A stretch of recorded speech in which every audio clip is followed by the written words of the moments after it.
Hey there, fellow streakers. This is a Hello. reformed and completely different man than the last podcast. This is Jeff Downs, and I'm here with Jamie Downs. Welcome to our podcast. Welcome to the podcast. Good morning. We're so glad to have you out there today. Hopefully, the rawness of the last podcast It can be didn't the scare Lost you off. podcast. the lost podcast of all time. Hopefully that didn't scare you off. Hopefully it was a healthy conversation just about comparisons. I'll tell you, it just has been something that I've thought a lot about, and I don't want to compare it in a bad way anymore. I just want to be able to move forward and feel good about what other people have accomplished and then take what they've done and apply it into my own life, which brings us really to the subject of the day. And just before we get to the subject of the day, which is the subject of the day that I want to look at is if you cared, you really wouldn't have to think about it, or you do whatever it is you're going to do if you really cared about it. If you really cared about it, you would do it. Yeah, let's just put that. And this was something that Jim Hewling, we were talking with him on his Find Your Fire podcast, and something that he said, we just need to put that to bed as a false notion right now. And I think that there's some real significance to that. But just before we get there, I wanted to let you know that we've been on several podcasts, which have been a lot of fun. There's some really neat people out there that we've had the opportunity to talk to. One of them most recently, If You Ask Betty? Yep. If You Ask Betty. She was awesome, Betty. We loved talking with her just about, well, actually hers was fun because we talked about all kinds of things, running marathons and improving. And she does a lot with just being able to manage processes and helping people to improve in work and at home. And so Betty, if you're listening, thank you. That was absolutely a blast. We had a great time on your podcast. If you're listening to our podcast and want another one that is really great to listen to, If You Ask Betty, fantastic. She's got a lot of great things as far as development, learning and development and professional development. And she's one of the individuals that has really taken an interest in the whole profession of learning and development, be it at corporations or otherwise. Another person that I wanted to highlight is one of our fellow streakers out there, and she's been writing a lot of blogs on the streakingmastery.com website, and that's Laurel. Laurel has just written some fantastic blogs, one on team streaking, which we've been promising for quite some time that we were going to talk about team streaking. we're just going to keep promising it. We're going to keep breaking the promise to our audience.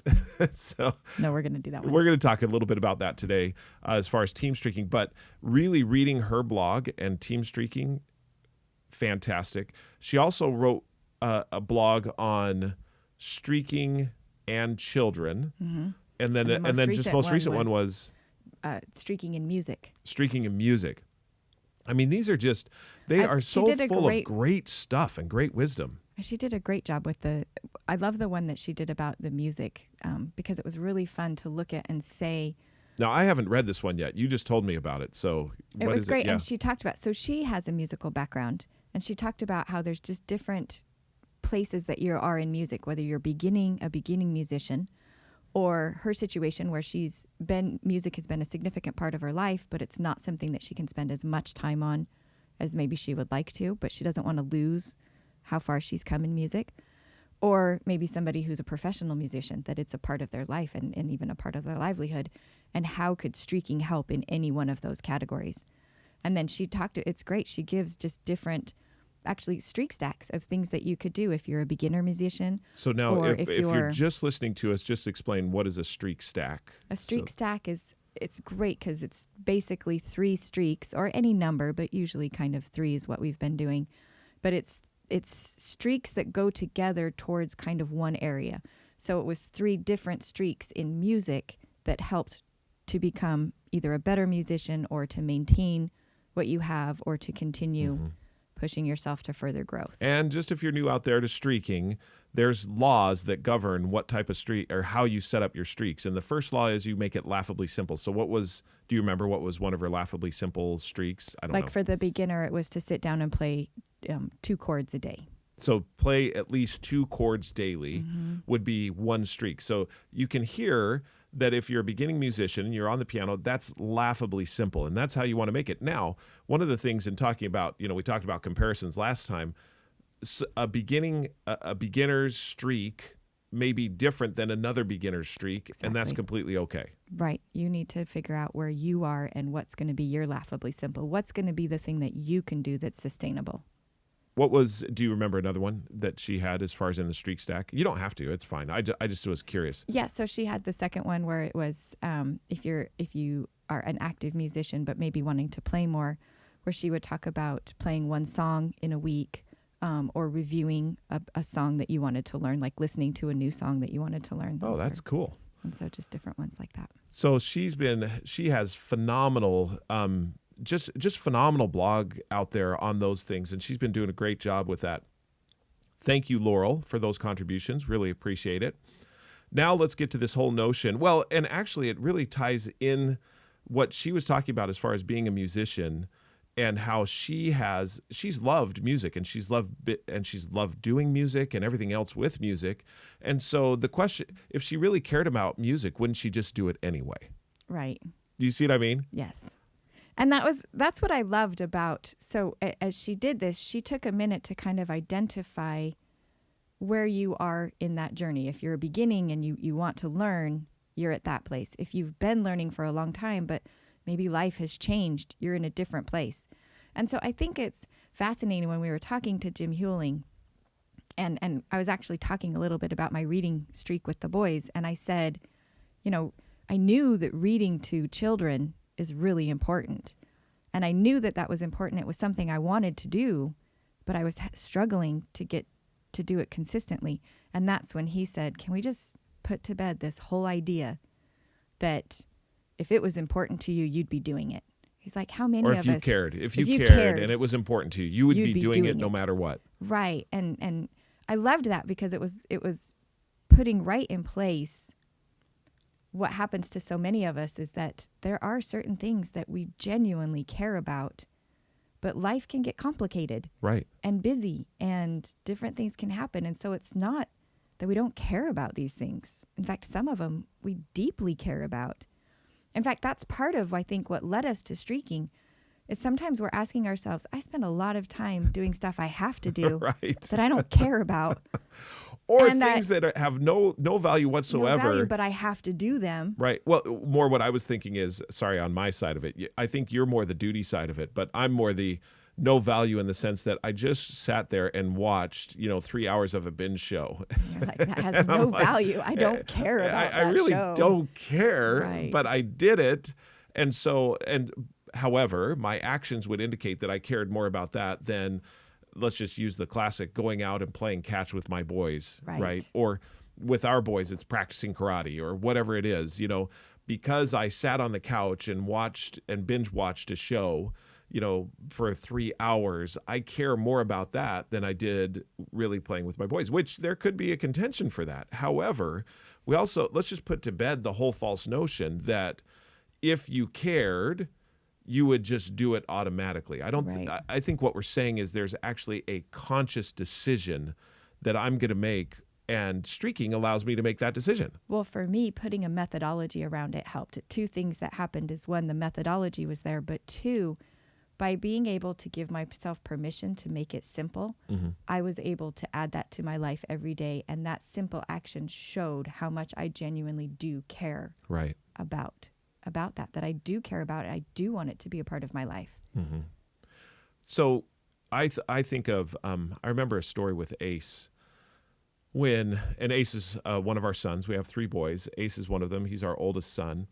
And I had been traveling a lot consulting. And I think I've talked about this on previous podcasts, but I want to bring it up just one more time. Probably a lot of things we bring up one more time, huh? Repetition is how you learn. Yeah, I guess so. I'm repeating it to We're myself repeating so I it can so learn. that we can learn. Yeah, exactly. I had put on one of my streaks is to contact at least one of my children daily, and that I've also upgraded that streak as well. And we talked about that on a previous podcast. However, all right, this is the point. I keep on being waylaid by the previous podcast. They're all flooding into my brain. Here's the point. I was asking Ace about it, and I said, does that bother you that I have this on my list? Because sometimes when you have something on a list, you can look at it and say, I don't mean enough to you to not be on in other words, to just do. you have to put me on a list. You have to be reminded. You have to be reminded that. Do you see what I mean? Yeah. You have to be reminded to pay attention to me. Right. Really? And that's the whole notion. If you cared, you wouldn't even have to think about it. You would just do it without even any kind of notion. It would be so automatic. You wouldn't even have to worry about it. And that's just false. What it means is I'm consciously wanting to be the person that does think about his children, and I don't want it to get lost. And it's so significant that I don't want it to get lost. It means so much to me that I'm absolutely not only going to put it on a list, but I'm going to put it as a streak that I do it every single day, that I contact at least one of my children every single day. That's how important they are to me. Do you know you're on that list too? Oh, great. Do you know you have a streak? I'm part of your streak. Yeah, well, not part of. You're like a separate individual streak that is contact Jamie at least one time daily. And then I have one that's spend one-to-one time with you one time weekly. Oh, Did you know I had those? No, I didn't know you had that. Yeah. Wow. That's how awesome. important you are to me. I love that. But do you see what I mean? But now, does that offend you that I have those two things on there? No. I think It it's, could, though. I mean, right. don't you? But I You think see what I that- mean? I think I think it can get turned upside down a little bit sometimes. Recognizing that we live in a world where there are so many options and so many distractions and so many things for us to do, that I almost think that being purposeful is showing that you're the caring, that it won't come automatically unless you're purposeful in it, because there's so many Right. things that get crowded out, that a day can get taken away from you before you even notice it if you aren't being intentional. Right. Right. And that's what I think that this is doing, is it's saying. And I also love that by setting a streak, you are looking at your life and saying, what is important to me? Where do I want to spend? What things do I want to add? So much so that I'm looking at doing this every single day. Right. Because the other thing that we talked about briefly on that podcast with Jim Hewling and is we talked about thinking about things, and you know that in order to become something, you need to be doing things. You need to be doing the things that To become that to person. become that person, which I agree with. And I was thinking about it, which is kind of funny, because We've been talking about ironic with yes, our kids. Isn't it ironic?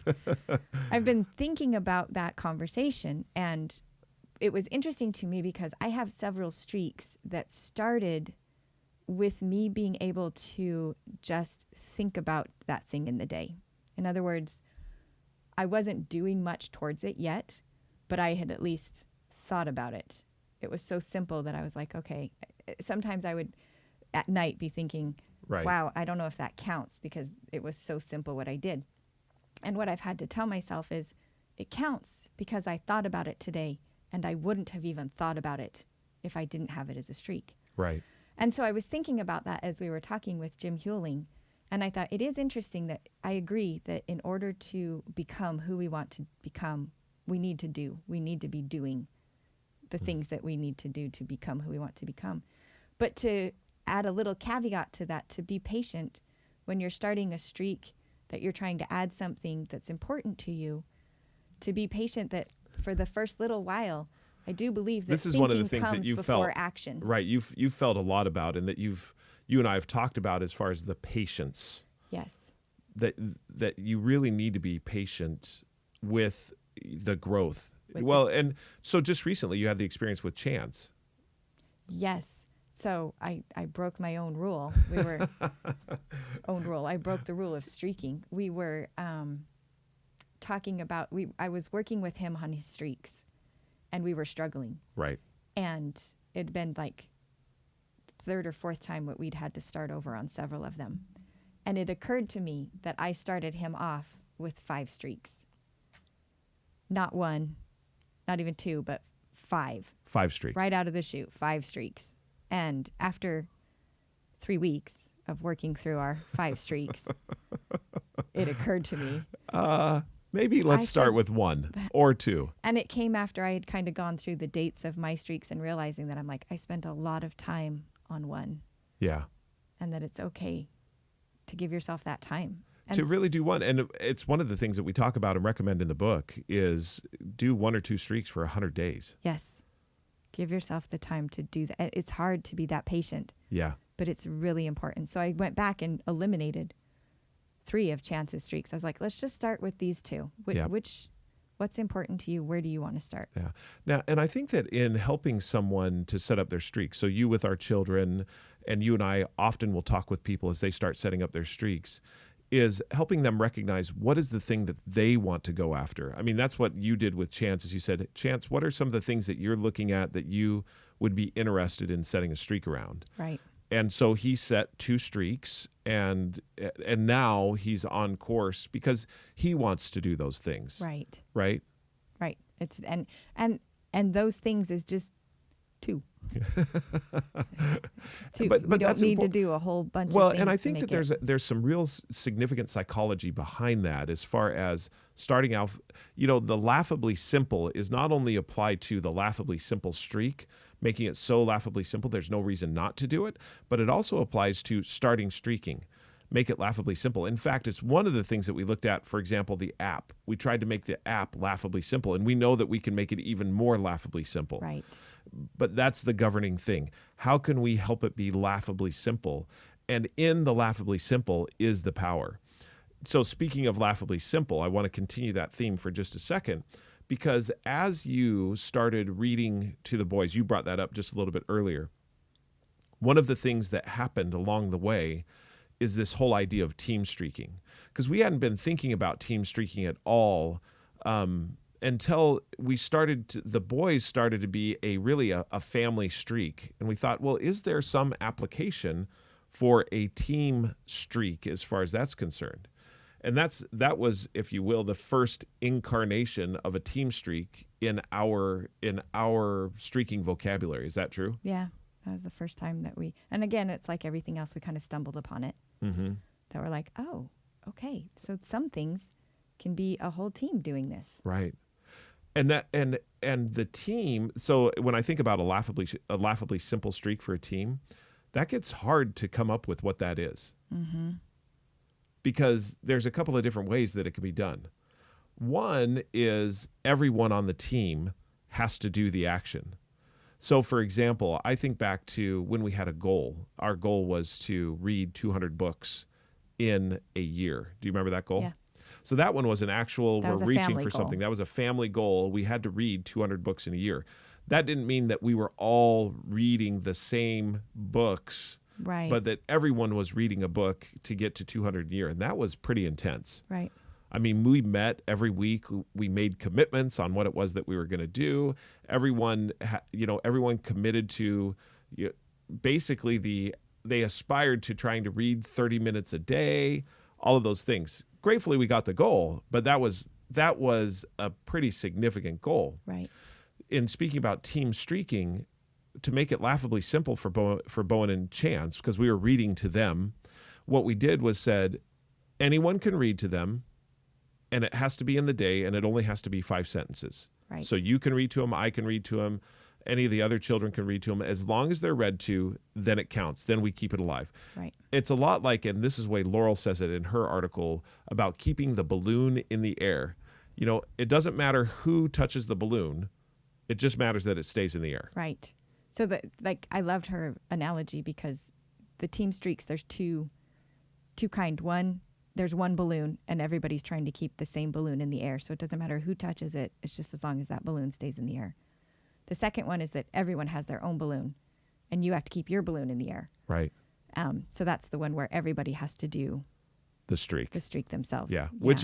And honestly, of the two, the one where everyone has to keep their own balloon in the air is I would say that's not a laughably simple team streak. I mean, I think you have to really think hard about that as far as, okay, what do we do in order to make that laughably simple for everyone to complete? Whereas the other one is, if I have, say, for example, 10 people on a team, and those 10 people on this team, and right now I'm going into a business team because that's kind of where my mind went as far as a business team. And let's say that the streak is that you have to post at least one social media post daily. And the way you keep that alive is that one person on the team can do it and it stays alive. Right. Whereas if you say everyone has to do it, That has some pretty significant you worry about that, actually. You You've have talked to a lot about really- that because it can have a negative consequence. Right. You have to really be careful when you've got a team streak that requires everybody on the team to do one thing, because if that one person doesn't do it and the whole team loses the streak because of that, that can be So do you think there is a way detrimental. that you can have the team streak that everyone's keeping their own balloon in the air that is positive, that can lift everyone up? And I'm asking that. I mean, we're totally exploring this. You're looking at me like, what are you? Where are you even going? I do believe there are. I'm just curious. I'm more just kind of throwing it out there because conceptually, there probably is, but we haven't really tried this in a lot of team streak scenarios. The one that I envision it working is when maybe it's not something that everybody's doing the same thing, but everyone is doing something towards a similar goal. So in other words, it may be more of a personal streak, like you've set something that you're going to do that's helping that team, and you keep that happening however many times you decide that you're doing that thing, but it's not necessarily something that everybody has to do the exact same thing. So that's I see where what you're could see saying. that So could that's where be- you see it. So I would look at that then as a community of the team forms the community, and everyone it sets their own streak, whatever it is, and as a team, you're just trying to keep your own streak in a alive, lot and of you're ways, encouraging, and that's what we already creating a have community that. is. Yeah, we already have the that. community part. And I think that's part of it. So I think in team streaking, if I were to recommend anyone out there, if you're listening to this and you're thinking of starting a team streak, the streak really is about one balloon and everyone trying to keep that one balloon in the air. In other words, we're all pulling together. You can do it. You can do it. You can do it. Because it's not about the negative. It's not about getting negative. It's about being positive and about looking at it and say, what's the laughably simple thing that we can do in order to make this happen? I think of sales teams, for example, and saying we need to make at least one new contact 5 times a week. And that's a Right. weekly streak that we do 5 times, something like that. Right. That then becomes very positive. I agree, and has a lot of huge impact. We've had a lot of success with our. But if you cared, you'd do it anyway, wouldn't you? When you truly care, you make it purposeful and intentional. And you make a And a streak streak. around it. Yeah. So we've had a great conversation with you today. Team streaking, we finally got there to it. And we also just put to bed this whole notion, if you cared, you'd really do it. We're looking forward to the next conversation with you. Until that time, if you want to reach out to us, share with us your streak, Jeffrey at streakingmastery.com, or Jamie at streakingmastery.com. until that time, keep streaking. They say, but I can show you a simpler way. It's the small and simple things that make the life we live worth living. Among the rush, do one push up, become a better you. It's the small and simple things that make you grow into what you're hoping. You're in a hurry, don't even worry. It's too simple not to do. It's the little things that make a better you.